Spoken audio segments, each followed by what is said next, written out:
আমি এই first time সিঙ্গারা বানিয়েছি, তাও আবার খেতে অনেক বেশি মজা হয়েছিল।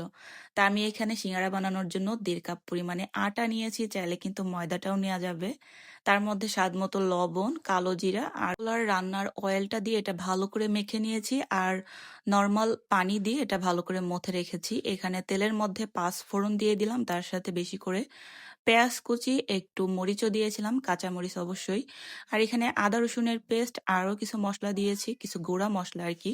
স্বাদ মতো লবণ, ধনিয়ার গুঁড়া, জিরার গুঁড়া, হলুদের গুঁড়া আর একটু মরিচের গুঁড়াও দিয়েছিলাম। তো ভালো করে কষিয়ে নেওয়ার পরে সেদ্ধ করে রাখা আলুটা দিয়েছি। আর এই তো এটা হচ্ছে আমি একটু কষিয়ে নিচ্ছিলাম, একটু গরম মসলার গুঁড়াটাও দিয়ে দিয়েছি।